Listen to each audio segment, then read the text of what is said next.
kita ke informasi terakhir pemirsa, petani tebu di Sumber Baru hilang terseret arus sungai.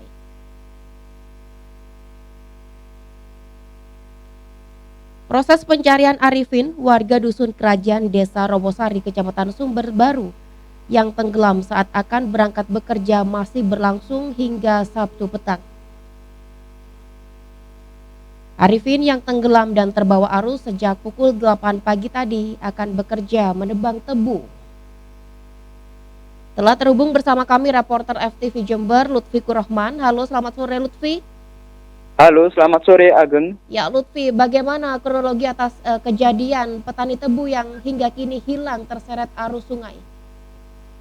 Baik Ageng, beberapa waktu yang lalu, barusan ini saya bertemu dengan Rosid, teman korban yang saat itu korban sedang bersama temannya Rosid ini untuk pergi ke tempat bekerja untuk menebang tebu, begitu Ageng. Jadi kronologinya pada pukul 8 pagi, Rosid dan Arifin korban ini menuju ke tempat lokasi pertanian tebu untuk menebang tebu.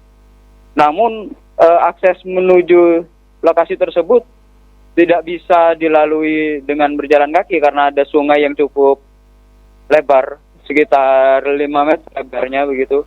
Jadi keduanya menyeberang dengan cara berenang menuju lokasi tempat mereka bekerja menebang tebu tersebut. Dari pengakuan dari teman korban ini bahwa setiap hari keduanya biasa lewat sungai tersebut. Akan tetapi di pagi tadi, kebetulan tadi malam itu ada hujan deras, jadi kondisi air waktu itu cukup tinggi dan cukup deras juga. Dari pengakuan Rosid, ketika itu Rosid sedang berenang dan korban Arifin ini ada di belakangnya. Waktu Rosid ini sampai ke tepi di seberang, Rosid juga sudah hampir sampai ke tepian di seberang. Namun beberapa saat hampir nyampai ke tepi, Arifin ini meminta tolong kepada Rosid. Namun hanya tangan saja yang muncul dari permukaan air, sementara bagian dalam tubuhnya ada di dalam permukaan, hanya tangan saja. Kemudian ketika Rosid hendak mau menolong, terhambat oleh endapan walet yang di sana cukup dalam, sekitar di atas lutut.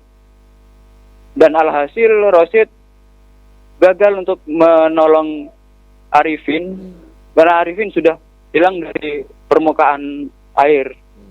Begitu Ageng. Ya, Lutfi, memang tempat bekerja dari Arifin dan teman-teman ini untuk bisa menuju ke lokasi tempat bekerja ini memang tidak ada jembatan di atas sungai seperti itu. Iya, Ageng. Memang lokasinya itu memang ada jembatan, tapi kita harus memutar cukup jauh. Jadi keduanya juga bisa sebetulnya menggunakan motor sampai ke lokasi, tapi karena jaraknya yang sangat jauh untuk menuju lokasi jembatannya itu, jadi lebih efektif, mungkin lebih mempersingkat waktu. Keduanya memilih untuk menyeberang dengan cara berenang, begitu Ageng. Baik, jadi memang sebenarnya ada jembatan, namun untuk menuju ke sana cukup jauh hingga akhirnya para petani ini memutuskan untuk berenang untuk menuju ke tempat mereka bekerja seperti itu. Lutfi, bagaimana dengan kedalaman sungai ini dan arus pada saat korban berenang di sungai ini, Lutfi? Menurut pengakuan Rosid, waktu itu kedalaman dari air sendiri itu mencapai 3 meter. Itu waktu pagi tadi memang kondisi air masih pasang, dan ketika saya datang ke lokasi air sudah mulai surut Ageng.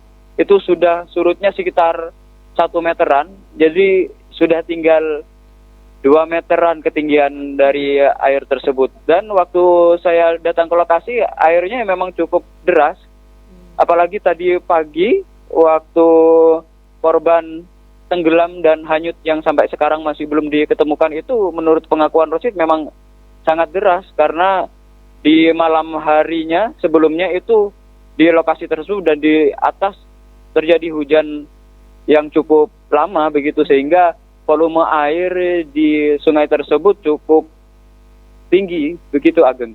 Iya, Lutfi, berarti memang korban ini sendiri pada saat menyeberangi sungai, kedalaman air pada saat itu kurang lebih sekitar 3 meter. Lutfi, bagaimana hingga sore hari ini apakah memang, tidak ada tanda-tanda ditemukan korban dan siapa saja yang melakukan upaya pencarian di sana? Iya Ageng. Di lokasi sudah ada tim SAR dari Kabupaten Jember dan Kabupaten Lumajang yang mencoba melakukan pencarian sejak pukul 10 siang tadi siang begitu Ageng. Dan menurut warga yang di sana bukan hanya tim SAR tapi juga dibantu oleh warga juga pada saat kejadian pada siang tadi itu juga warga juga turun ke lokasi untuk mencari korban namun sampai hingga saat ini pada pukul 4 sore tadi masih belum ada tanda-tanda korban ditemukan. Dan ketika saya konfirmasi, kemungkinan pencarian akan dihentikan sementara karena kondisi malam dan akan dilanjutkan kembali pada esok hari, pada pagi hari besok. Begitu Ageng. Baik, tim SAR Jember dan juga tim SAR Lumajang bekerja sama untuk melakukan upaya pencarian terhadap korban. Sejauh ini kedua tim SAR ini sendiri, Lutfi, sudah melakukan upaya pencarian sejauh berapa meter dari lokasi kejadian tenggelamnya Arifin? Baik, mengenai jarak yang sudah ditempuh oleh kedua tim SAR menggunakan